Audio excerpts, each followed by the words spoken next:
is Tommy and welcome back to another video. Today I'm showing you my Knex crane, but this is only a testing video to see if it does actually pick up all that down there, all the wheels.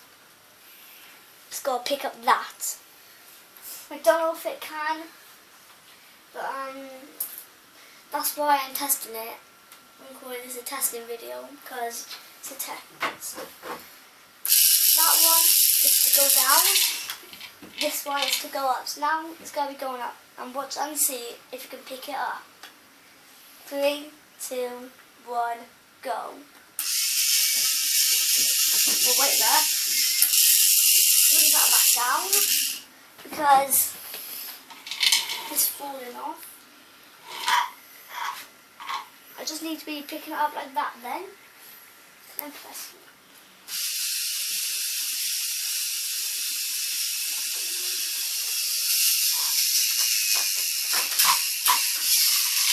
Nope.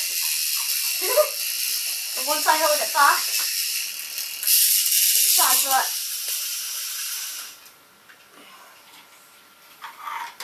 There you go.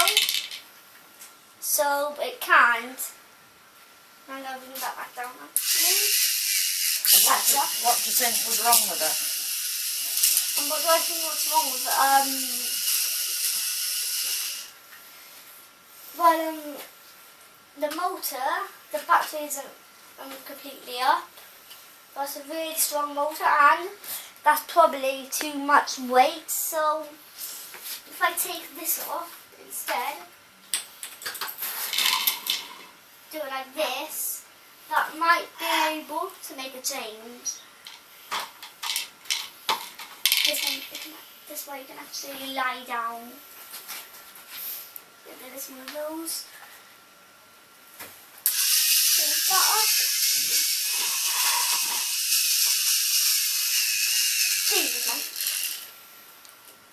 I'm going to put this back on there.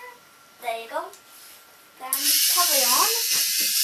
So you can if you pick that up. That's a lot of weight. I know, I'll just zoom in to let everybody see that what you've made. Is all of the reinforcements and down in this bit. So then it won't be breaking down like that on me. Like, I tried to fit some other bits on, but all those down there. That's the weight that you've had on it. All those wheels and that, before I made this video, they was all on the back, so then it wouldn't be tipping over. But so I thought that I could actually be putting something on there, so it won't be going like that. Right. So that always happens to me. Right. Well, Wait, is that it? No, I gotta do my outro. Thank you for watching, and I see you in my next video if I do make one. When I will, but on YouTube. Goodbye.